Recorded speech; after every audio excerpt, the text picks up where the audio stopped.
In the great hall of the Galactic Council, the air was filled with soft lights, quiet voices. In the smooth hum of alien machines, creatures of every kind sat in curved seats, their eyes or whatever they used to see fixed on the center of the room. There, standing on a raised platform, was a human woman named Anna. She wore a dark blue uniform with the Earth emblem on her shoulder. Her voice was calm, but inside she was shaking. She had been waiting days for this moment, and now, it was here. Honored members of the Council, she said, Earth has detected something. A large force moving through deep space. It's silent, hidden, and powerful. We believe it is a threat not just to us, but to all. Some delegates leaned forward, interested. Others looked away. A few whispered among themselves. Anna continued. Our long-range probes vanished one by one. Outposts stopped sending signals.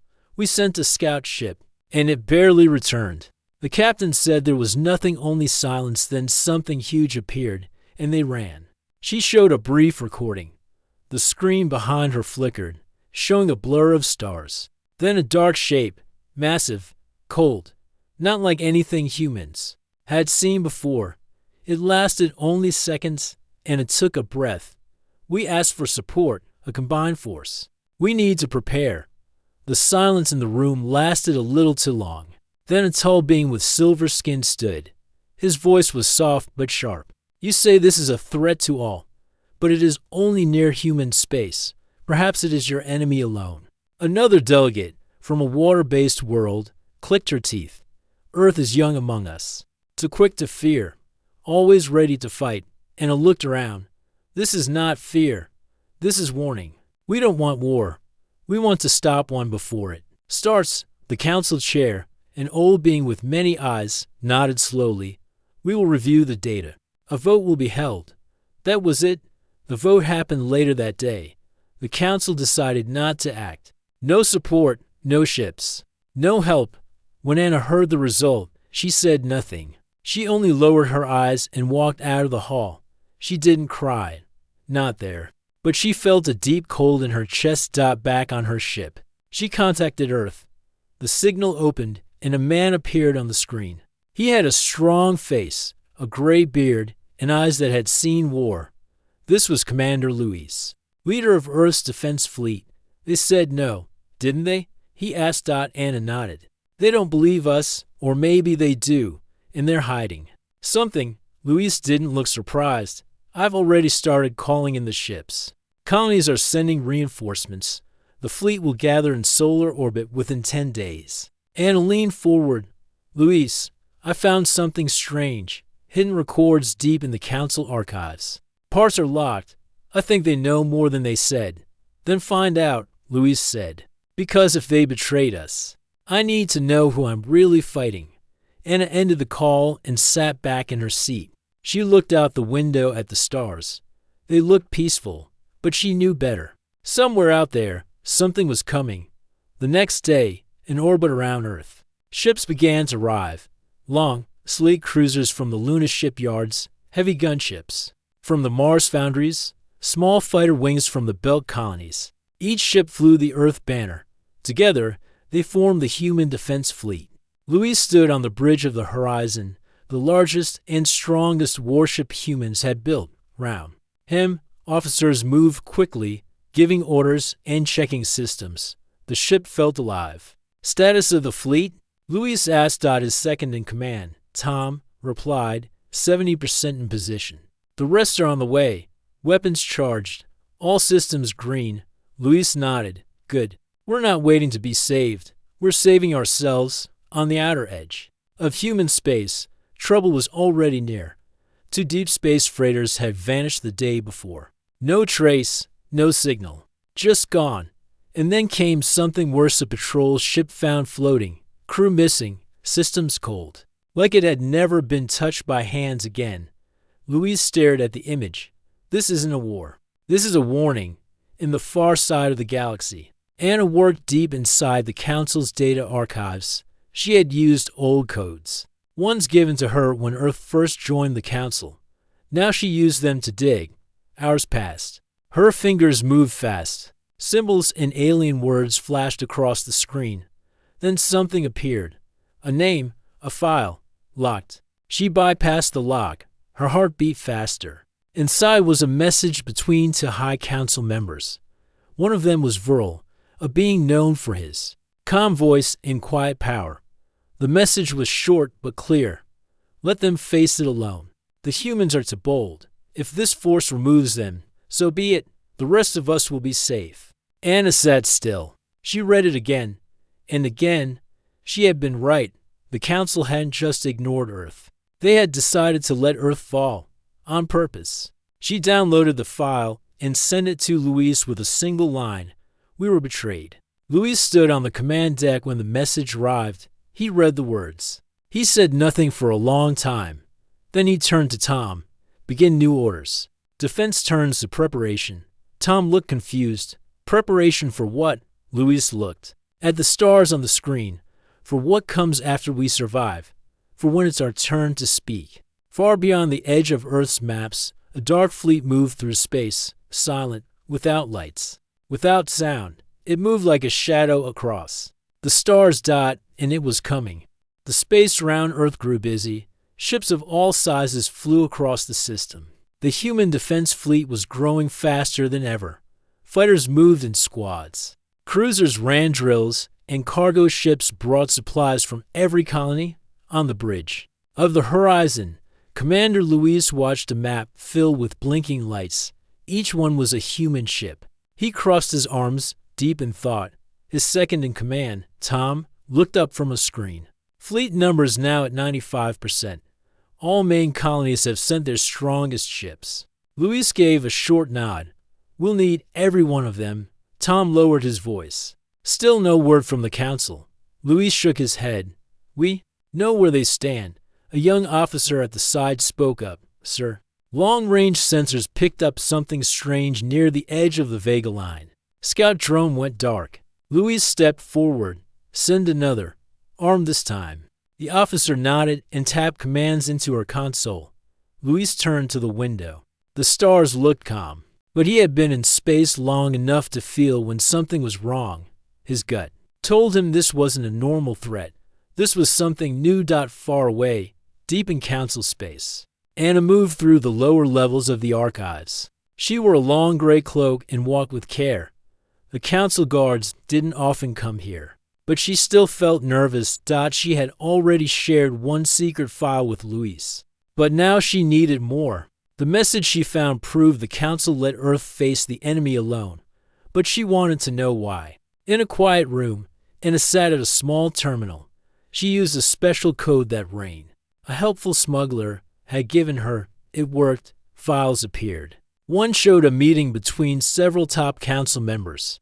They had known about the strange force moving through space for years, but they believed it could be pushed toward the outer edges, away from their own worlds. Earth, to them, was just a wall to slow it down. Anna whispered to herself, they used us. She copied the files, closed the terminal, and stood to leave. But footsteps echoed nearby. She moved fast, down a hall, through a door, into a cargo area. A ship waited there. Rain leaned on a crate, smiling. I told you they'd catch on, he said. They're moving fast now, she said. I have the proof. Rain opened the ship's door. Then let's get it to someone who will use it. Back in human space, the armed scout sent by Luis crossed into dark territory. It passed broken satellites, dead signals, and cold silence. Then the sensors picked up movement. A shape. Big. No lights. No signal. Just a slow, steady path toward human space. The scout turned to escape. It didn't get far. Later, a single fragment of its data arrived at a relay station before the ship vanished. The image was fuzzy, but clear enough. A dark object, shaped like a spear, moving through stars. Luis looked at the picture. Same as before. He said quietly. Tom asked, should we alert the outer colonies? Luis nodded. Yes, tell them to move their people closer to the core. I want every ship ready to fight. 2 days later, Luis stood in front of a large room filled with officers. Screens behind him showed Earth, Mars, and the other colonies across the galaxy. Humans were watching, We face something we do not fully understand, he said. But we know it is coming. We know it destroys. And we know we are alone. He paused. We did not choose this. The council made that choice for us. But we will not wait. We will not fall. We will fight, together. Every face in the room was serious. No one doubted the danger now. They had seen the signs. They had heard the silence. On a quiet night in orbit, Anna's ship docked with the horizon. Rain helped her carry a small case filled with files and recordings. Louise met her at the landing bay. You made it. She gave a tired smile. Just barely. They walked together to a private room. Anna opened the case and showed Louise the files. This is everything, she said. They knew about this enemy long before we did. They studied it. They even tried to talk to it. Louise looked at one report. Talk. Anna nodded. They offered planets, weak ones. Ones they didn't care about. To keep the rest safe. Louise set the report down. And we were one of those planets. Yes, Anna said. He sat back in his chair. They decided our fate without a word. Anna looked into his eyes. What will you do? Louise answered without pause. We defend our people. Then we deal with the ones who watched us burn. Later that night, Rain stood near a window, sipping a hot drink. Anna stood beside him. You really think Earth will survive this? Rain asked. Anna looked at the stars. I think we'll surprise them. We always do. Rain smiled. Then let's make sure the galaxy never forgets it. In the cold silence beyond human space, the dark fleet continued its path. It had no symbols, no names. Only purpose. It moved toward Earth, toward war. In the deep corners of space, the silence grew heavier. Stars blinked slowly as if holding their breath. Earth's people no longer lived with peace.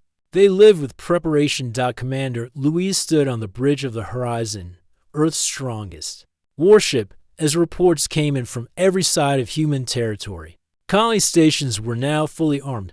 Civilian transports had been moved to safe zones. Human fleets ran drills nonstop. Tom walked up with a tablet in hand. We received full confirmation from the Vega colonies. Evacuation complete.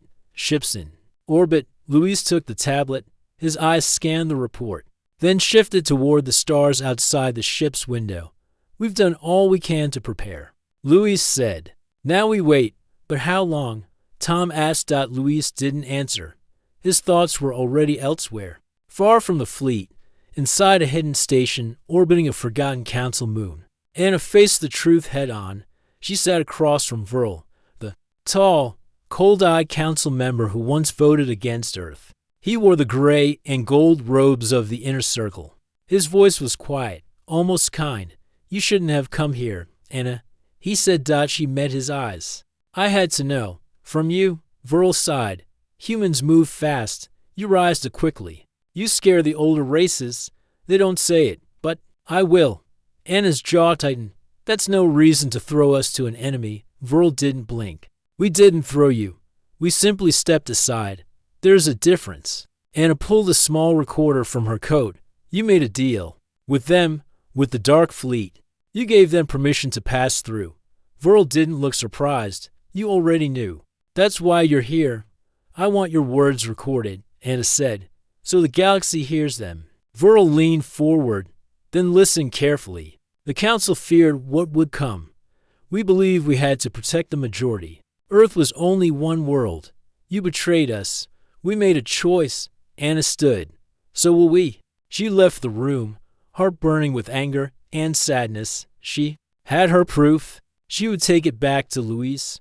This time, there would be no more doubt.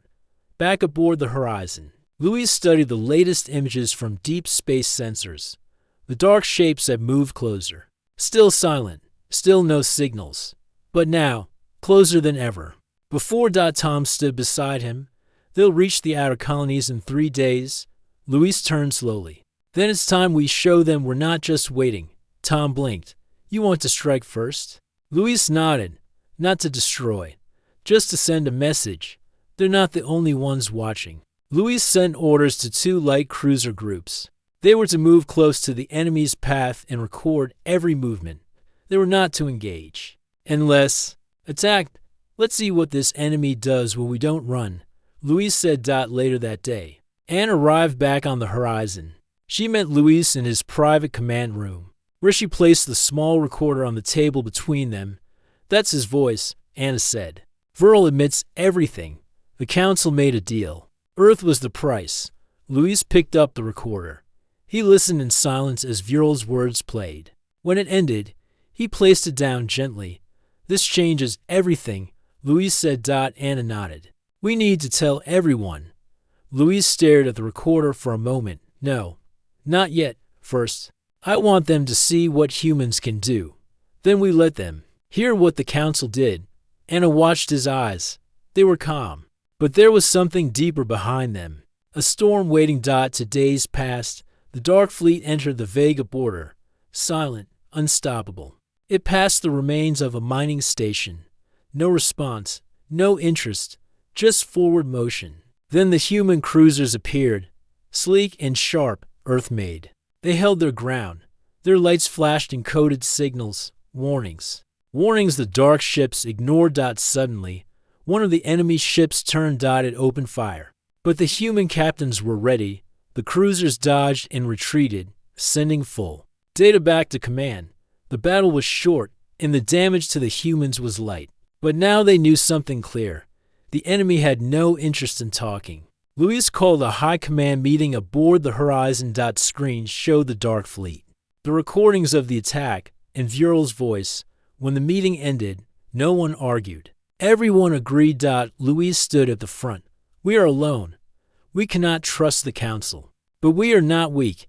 He paused. Our people are ready. Our ships are strong. And our will is greater than anything they expect. We will fight, and we will not lose. A loud cheer followed. The human fleet, born from fear, was now moving with purpose. Anna sat with Rain in the ship's quiet mess hall. The smuggler had returned to bring supplies and stay close to the fight.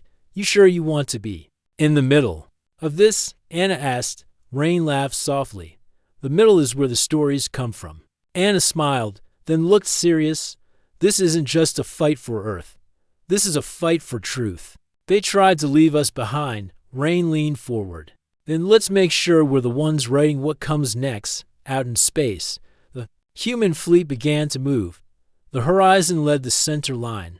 Other capital ships flanked it. Smaller cruisers and fighters filled the spaces between. It was a force unlike anything humans had ever built, and it was heading toward the enemy. No more hiding, no more waiting. Earth had been chosen to fall. Now it had chosen to rise. The stars above Mars burned bright, but no one was watching them for beauty. The sky was filled with movement. Earth's war fleet had fully formed. Every ship was in position. The defense grid around the solar system was active. Across the colonies, people waited, listened, and hoped inside the command bridge of the Horizon. Commander Luis stood at the center, watching the large display screen. The enemy fleet had entered human space. They are here, he said quietly. His second in command, Tom, looked up from his station. Confirmed, enemy ships entering Vega orbit. Their formation is wide, slow, and silent. Luis took a deep breath. Time to test their limits. He gave the order. To destroyers and for cruisers moved ahead. They were fast, heavily armed, and ready to engage. Their mission was to stop the first group of dark enemy ships before they reached Earth's outer colonies. In orbit around Vega Colony 3, the air was tense. The civilians had already been evacuated, but soldiers remained, guarding the empty buildings, power stations, and relay towers. They were bait. Captain Mira, commanding the lead cruiser Talon, spoke calmly to her crew. We go in fast. We hit hard. If they answer with fire, we know where we stand. The Talon and the other ships reached the edge of the Dark Fleet. They sent standard messages in every known language. No reply. No sound. Then the enemy moved. A dozen dark ships turned at once. Their shapes were strange, like long black spears made of metal and shadow. They didn't use missiles or lasers. Instead, a silent beam of light touched the Talon and her shields, vanished. In the next moment, her side hull exploded. The battle had begun. From the command deck of the Horizon, Luis watched it all. The Talon was badly damaged. but not lost. The other ships responded quickly, firing plasma torpedoes and cutting through to enemy ships. "They can be hurt," Tom said. Surprised. Luis nodded. "They're fast, but not invincible." The human ships circled, using teamwork and speed. More enemy ships fell. But then came the second wave. Dozens more dark shapes poured in from every angle. The Talon's engines gave out. Mira's crew sent a signal to escape. Luis ordered to rescue corvettes to pull them out. The Dark Fleet tried to block them, but Earth's fighter wings moved in, for the first time. The enemy pulled back. Anna watched the battle from the Horizon's war room. Data screens showed every move. She wasn't a soldier, but she understood what she was seeing. "They're testing us," she said to herself. Rain stood beside her, arms crossed. "And we're hitting back harder than they expected." Anna nodded. "But this is just the beginning." 2 days later, Earth received the first list of losses. Mars' outpost was gone. The colony ships had vanished near Saturn's ring. 3. Freighters didn't respond after a call. Luis stood before a council of fleet captains. "We lost people, good people," he said. "But we stopped the first wave. Now we prepare for the next one." He turned to a screen and showed new sensor data. "This is their core fleet, larger, slower, coming straight for Earth. Then we meet them there," said Captain Haro, an older woman from the Luna fleet. Luis shook his head. "No, we'll meet them before that." The new plan was simple. Earth's full fleet would move beyond the asteroid belt. They would face the enemy far from Earth. Far from the colonies. It was risky, but it gave humans the advantage of choosing the battlefield. The fleet moved. Hundreds of ships flew in perfect lines. The Horizon stood at the center. Giant shield ships protected the rear. Long-range artillery cruisers lined the flanks. Fighter wings filled the space between. Across the stars, the enemy came. When the two fleets met, the space around them turned into a sea of light and metal. Luis gave the order. "Open fire." Missiles flew. Laser beams cut across the sky. Plasma blasts exploded against dark hulls. The enemy answered in their own strange way, silent beams of energy and sudden jumps in space. Ships vanished, others burned, but humans did not run. Fighters weaved in and out, drawing fire, hitting weak spots. Heavy cruisers moved forward in tight formations. The Horizon led a deep push into the enemy's center line. Luis stood tall, giving calm orders. He saw a chance. "Fire main cannon," he said. The Horizon's weapon charged and released a massive energy blast. It struck a dark flagship. The ship cracked into. Tom cheered. "Direct hit." "They're falling back." The enemy fleet began to retreat, slowly, not in panic, but in caution. They had not expected such strength. Luis gave the final command. "Let them go." Tom looked confused. "We're not chasing them." Luis shook his head. "Not yet. Let them remember this, after the battle." Earth celebrated. Ships returned for repairs. Wounded were treated. Names of the lost were shared. No one was forgotten. News spread across every colony. Humans had faced a powerful enemy and won the first real battle. Anna sat with Luis and showed him a new report. The council saw the battle. "I tracked their signals. They watched, but did nothing." Luis didn't look surprised. "They were waiting for us to fail. They'll act surprised now." Anna said, "They'll say they didn't know how serious it was." Luis looked out the window, where the stars shine over Earth. "Let them speak. We'll speak through our actions." On Council World Uranus, the leaders met in secret. Vril stood before them. "They survived," one member said quietly. "They didn't just survive," Vril answered. "They fought better than we expected." Another voice asked, "Do we help them now?" Vril's eyes narrowed. "No, not yet. Let them fight. Let them bleed. Then we'll offer peace, on our terms." But someone else in the chamber remained quiet, a younger council member, one who had watched the recordings closely. She was not sure Earth deserved silence anymore. In the days that followed, the Dark Fleet vanished into the void. No signals, no sound. But Earth was ready, stronger, united. And the galaxy had seen it. The first strike had ended. But the real war was only beginning. The silence in the Galactic Council's chamber was deep. The Great Hall, usually filled with voices and debates, was now cold and still. The news from Earth was like a storm. Breaking through calm skies, Commander Luis stood aboard the horizon, his warship ready for a new mission.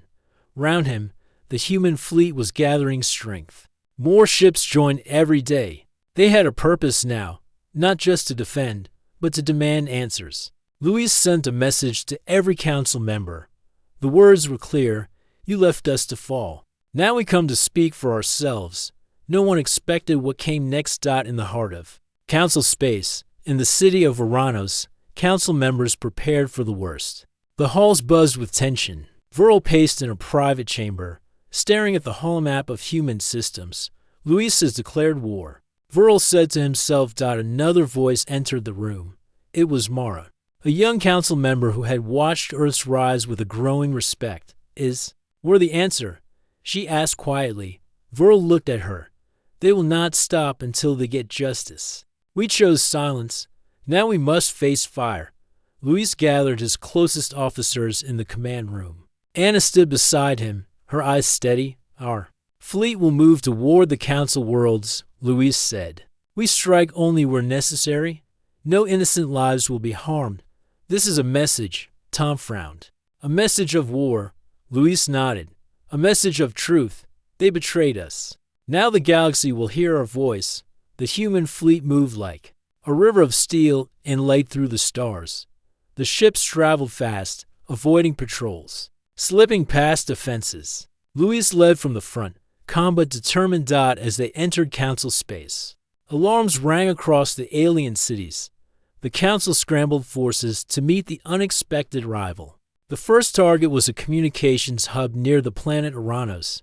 The humans did not destroy it. Instead, they disabled it carefully, cutting off council messages. A broadcast followed. Anna's voice filled every channel. "This is Earth speaking. We come with proof of betrayal.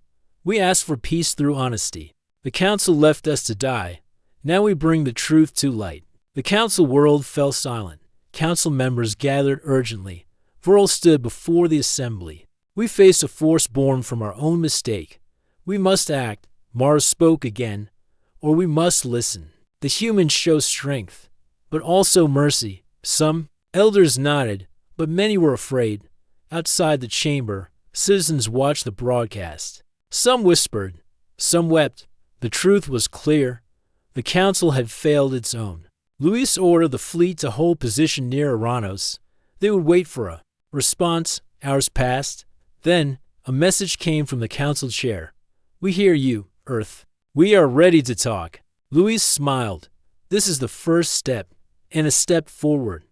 But words are not enough. We need action. The council must prove they stand with humanity."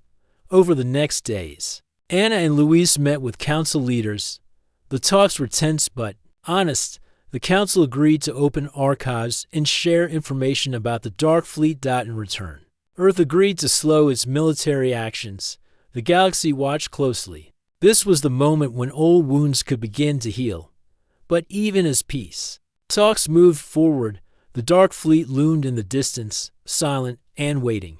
Luis and Anna knew the real challenge was still ahead. The galaxy watched in quiet tension as Earth and the Council began to talk. The great halls of Oranos opened their archives, showing old records of the Dark Fleet. Alien scholars and human experts studied the data together. Commander Luis stood on the bridge of the horizon, looking at the stars beyond. Beside him, Anna read reports from the talks. "The Council shares information," she said. "But their fear is still clear." Luis nodded. "They want peace. But they are not ready to fight their own mistakes." The fleet stayed near Oranos, ready to move at a moment's notice. In the deep darkness beyond Council space, the Dark Fleet waited. It moved with quiet patience. No signals, no attacks, only silence.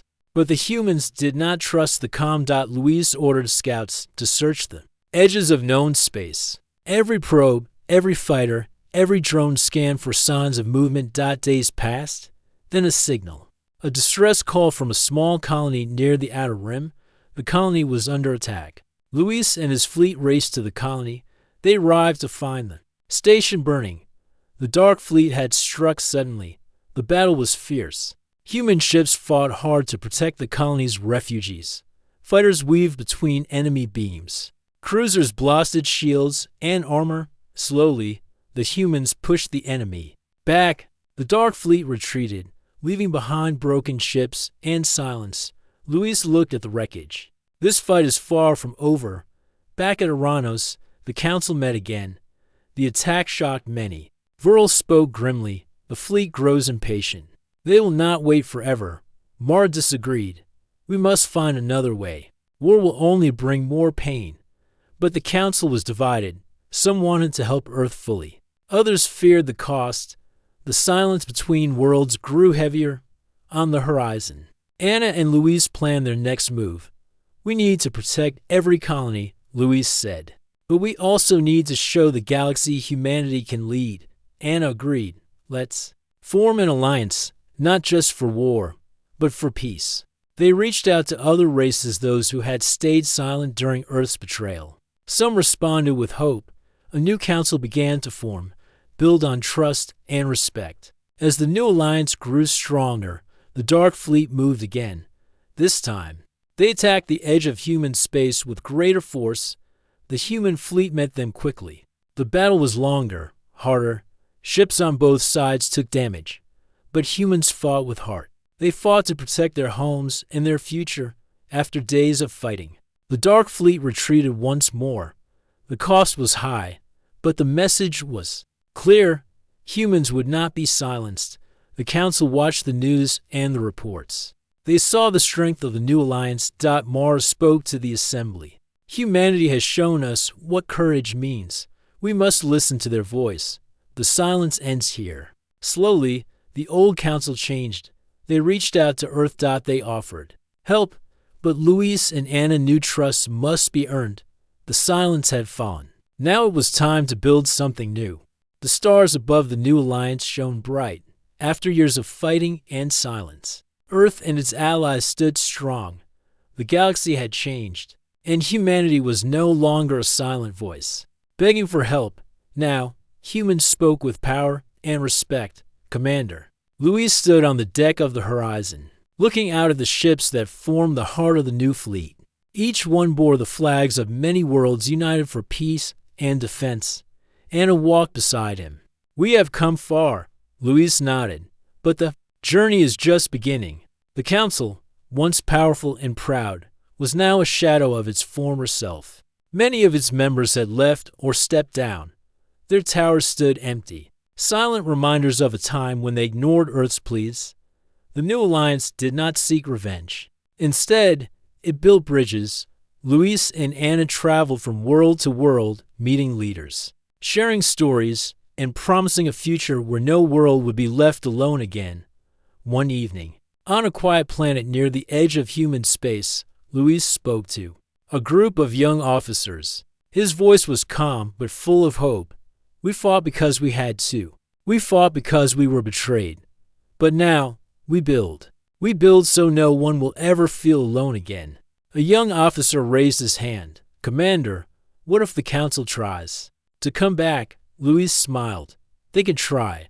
But now, the galaxy sees the truth. Silence is no longer the answer. Anna sat in a conference room filled with representatives from many worlds. She spoke with passion about the importance of unity and trust. The betrayal showed us our weakness, she said, but it also showed us our strength. Together, we are stronger than any one power. Her words were met with nods and applause. Back on Earth, children played under the bright sun. The cities were busy, full of life and hope. The scars of war were healing. Luis and Anna walked through a park, watching the laughter and joy.